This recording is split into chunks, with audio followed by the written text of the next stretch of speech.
नमस्कार, मैं हूं अंग्रेज सिंह। आईटीआई के टॉक शो में आपका स्वागत करता हूं। आईटीआई एफिलिएशन 2025 में कौन से टॉप जो है तो ट्रेड हैं, और अगर उन ट्रेडों को आप जो है तो अपने यहाँ रखते हैं तो क्या फ़ायदा होगा, क्या नुकसान होंगे और कितनी फ़ीस आएगी लगभग, ये सब चीज़ें बताने के लिए आया हूँ। और एक चीज़ और बताने के लिए आया हूँ कि चलिए पहले उसको मैं आप लोगों को पहले शुरुआत में ये बता दूं, इसके बाद मैं बताता हूं कि आप पहले ये जान लीजिए कि कितने नाम से कैसे फैकल्टी रखनी है ना, कितना पावर लगेगा, कितने बच्चे मिलेंगे। तो पहले आप ये देख लीजिए, फिर इसके बाद आगे बताते हैं। तो चलिए सबसे बड़े ट्रेड के बारे में बात करते हैं, जिसका नाम इलेक्ट्रीशियन, और यह 2 साल का कोर्स है, ठीक है ना।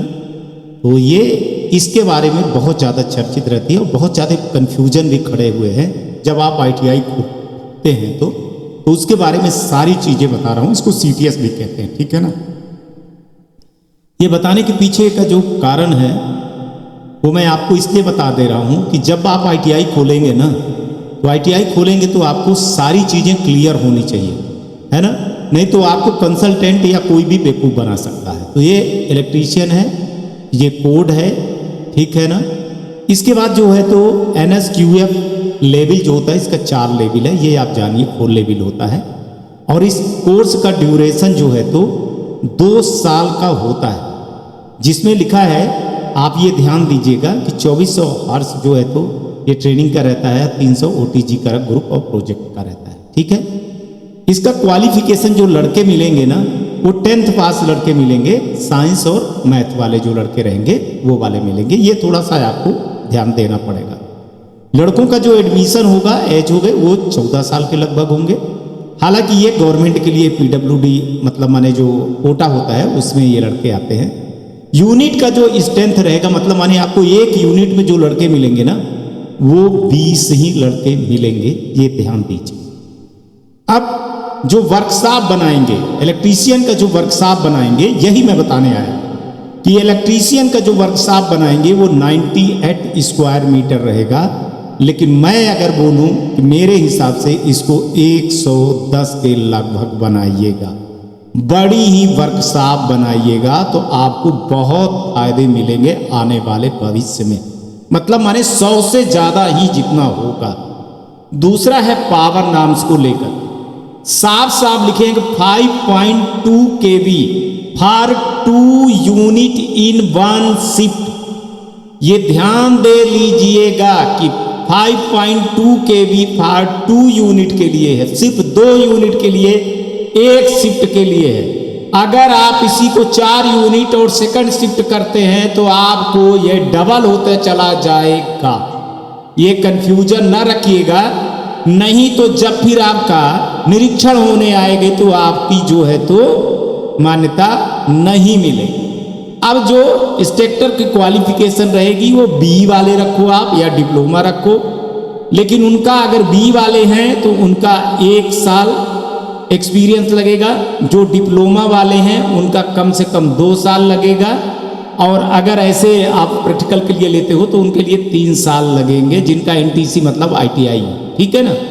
इसमें एक चीज और याद रखिएगा कि यहाँ पे नोट लिखा है कि out of 2 instructor required for the unit of 2, यही बता रहा हूँ कि 2 यूनिट 1+1 के लिए मस्ट हैं डिग्री डिप्लोमा वाले। अगर आप एक थ्योरी वाला लेते हो और एक प्रैक्टिकल वाला लेते हो, और थ्योरी में ये चीज़ें अभी यहाँ नहीं लिखी हैं, लेकिन आप जब अंदर पाओगे तो CITS यहाँ मस्ट है।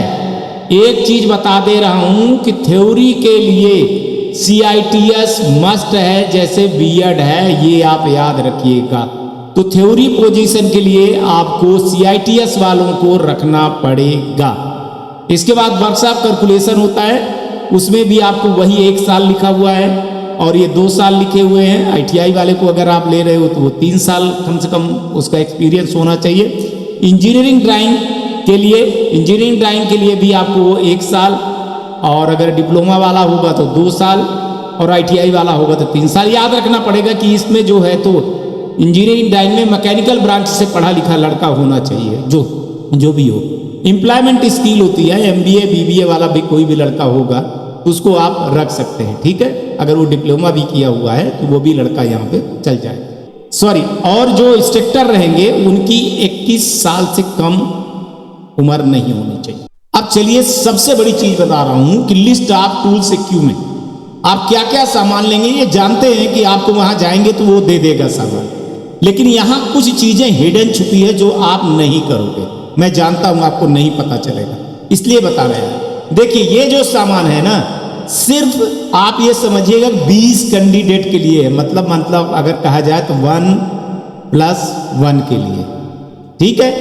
2+2 के लिए लेंगे तो कुछ चीजें आपकी बढ़ती चली जाएंगी, ये आपको समझना पड़ेगा। ये इसीलिए यहाँ पे लिखा हुआ है।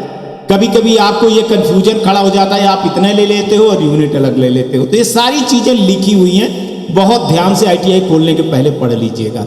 ये सामान तो सब मिल जाएगी, लेकिन जो हिडन चीज रहेगी जिसको आकर के वो लोग पूछ लेते हैं और देख लेते हैं और वो चीज नहीं मिलती है, जिसके कारण बड़ी दिक्कत खड़ी हो जाती है। फिर आपके पास कोई टाइम नहीं बचता है कि सर हम ये कर लेंगे, हम सर वो कर लेंगे। वो जो आते हैं ना, तो वो कभी भी ये चीज़ों पर वो नहीं करते कि भैया तुम ये कर लेना, वो कर लेना, दुनिया भर की चीज़ें कर लेना। ये सारी चीज़ें बिल्कुल भी नहीं करते। तो आपको एक चीज़ बता रहा हूँ कि इस नंबर पे आइएगा। 134 नंबर का एक है सोलर पैनल विथ बैटरी, बहुत ध्यान दीजिएगा इसको। दूसरा है ये i5 and i7 computer, latest version का कंप्यूटर।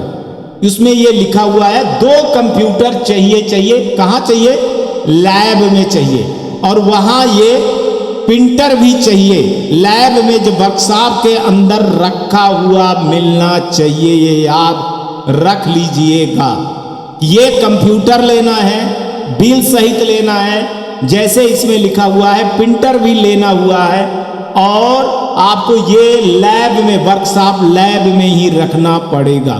बाकी सारी मशीनें तो आपको वो देगा ही, ठीक है। एक बार फिर कह रहा हूं, खरीदने के पहले पूछ लीजिएगा। अब आ जाइए एक 167 में। ये बेंच जैसे लिखा है तो वैसे ही होना चाहिए। व्हाइट बोर्ड जैसे लिखा है, इंस्ट्रक्टर का table, chair, metal rack, locker बहुत जरूरी है, अलमारी की बात है, ब्लैक बोर्ड है, व्हाइट बोर्ड रखो आप। फायर सेफ्टी के लिए आपको COT वाला चाहिए, इतना याद रखना, ये बहुत जरूरी COT गैस वाला चाहिए, है ना, 2 kg का, और जिसमें लिखा रहे कि कब उसका वो भरवाया गया है, ठीक है। फायर ब्रैकेट रखना पड़ेगा। और सारे बिल में ये आप जान लीजिए कि सारे बिल में आपका BIS होना चाहिए, मतलब ISO, और आपका GST कटा होना चाहिए। GST वाला ही बिल लगेगा, बाकी नहीं लगेगा। और इंटरनेट फैसिलिटी सब क्लासरूम में होनी चाहिए, ये ध्यान लीजिएगा, ठीक है। और इन बेंचों की अगर आप चाहते हैं कि सर हमको वो दे दीजिए तो आप संपर्क करिएगा, तो इन बेंचों का कैसे वो है, वो हम सारी चीज़ें आपको दे देंगे। तो सबको ये चीज़ें देखना पड़ेगा और ये अच्छे से करना पड़ेगा। इसलिए मैंने आज ये टूल्स के बारे में भी, कन्फ्यूजन और सब के बारे में धीरे धीरे आपको एक एक चीज़ को बताते चला जाऊँगा, तो सारी चीज़ें हो जाएगी। कोशिश करूँगा कि एक दिन में 2-2 वीडियो इनके चले जाएं, तो ताकि ज़्यादा बेहतर रहेगा। लेकिन सबको तो नहीं बता पाऊँगा, पर मेन को बता दूंगा, तो फिर आपको समझ में आ जाएगा। Back to studio. चलिए, लगता है कि आप समझ गए होंगे। अब मैं आपको बता दूं कि देखिए, इलेक्ट्रीशियन एक ऐसा जो है तो बैच है जिसमें स्टूडेंट आते नाते हैं, इसमें बहुत आते हैं, लगभग के पहला एडमिशन इसी में होता है। तो हर ITI को इलेक्ट्रीशियन का बैच जो है तो कम से कम शुरुआती तौर पे 2+2 तो लेना चाहिए, ठीक है ना। और इसमें 2+2 में लगभग 7 से 12 लाख के लगभग आपको टूल्स मिल जाते हैं। टूल्स की जो ख़रीदारी करने जाएंगे आप तो मिल जाएंगे, लेकिन अच्छे जगह से खरीदिएगा। एक बार हमसे पूछ लीजिएगा तो मैं आपको बता दूंगा कि कहाँ आपको ख़रीदना है। फिर आपको जहाँ लगेगा वहाँ आप खरीद लीजिएगा, जहाँ थोड़ा सा सस्ता मिले। लेकिन सामान को सस्ता को लेकर के मत करिएगा। अब वो पुरानी ITI की तरह ITI नहीं रह गई, ये CBSE स्कूल की तरह रह गई है, ठीक है ना। तो ये सारी चीज़ें आपको जान लेना बहुत ज़रूरी है। तो इलेक्ट्रीशियन ट्रेड के जो लड़के हैं ना, वो सबसे ज़्यादा मिलते हैं। तो आपको इलेक्ट्रीशियन के जो फ़ायदे हैं वो मैं आपको ये बता दिया कि लड़के इसमें सबसे ज़्यादा आपको मिलेंगे, और इसमें सामान भी सबसे ज़्यादा बर्बाद होता है।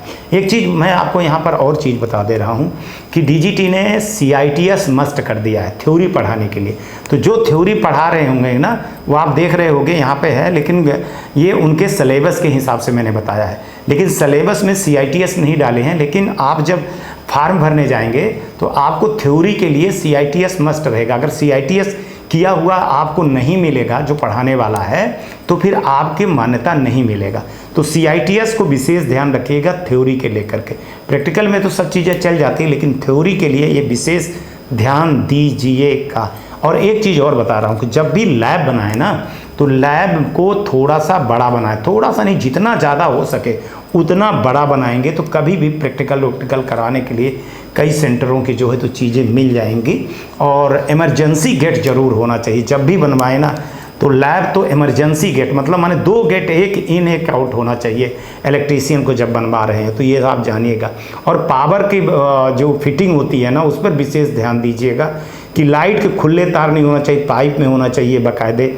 और वो मैं अगर आप हमसे जब भी कभी मांगेंगे तो वो भी हम आपकी फ़ोटो दे देंगे कि आप कैसे करें। हर पैनल का एक अलग स्विच होता है, पैनल कैसे बनाया जाता है, पैनल के लिए जो लैब बनाई जाती है वो लैब का नक्शा कैसे रहता है।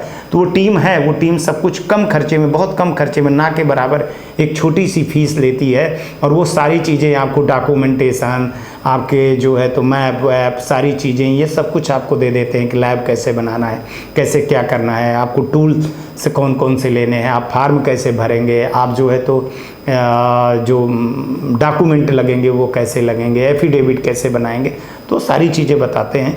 हमारा उद्देश्य है अवेयरनेस करना। देखिए हम हर जगह पे जाते नहीं है ना, कई ITI वाले बुलाते हैं, कई ITI वाले जाते हैं, फीस देते हैं, तो फिर भी मैं चार्ज भी करता हूँ कि भाई एक दिन हमारा नुकसान होता है तो मैं 30,000 लेता भी हूँ, आना जाना रुकना सब उनका होता है, उनका मैं देख करके कि अच्छे से ITI कैसे आप करेंगे, तो वो सारी चीज़ें हैं।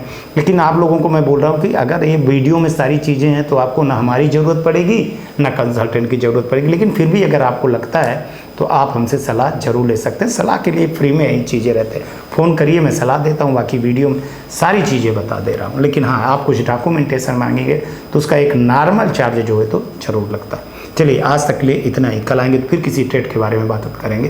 तब तक आप लोग अपना ध्यान रखिए, आसपास सफाई रखिए, बड़े बुजुर्गों का सम्मान करिए, पानी की बचत करिए, गाड़ी धीरे चलाइए, हेलमेट पहनिए और सीट बेल्ट लगाइए। आज का भी दिन सही हो ना, और आने वाला कल आपको बहुत बेहतर। नमस्कार, जय हिंद, जय भारत।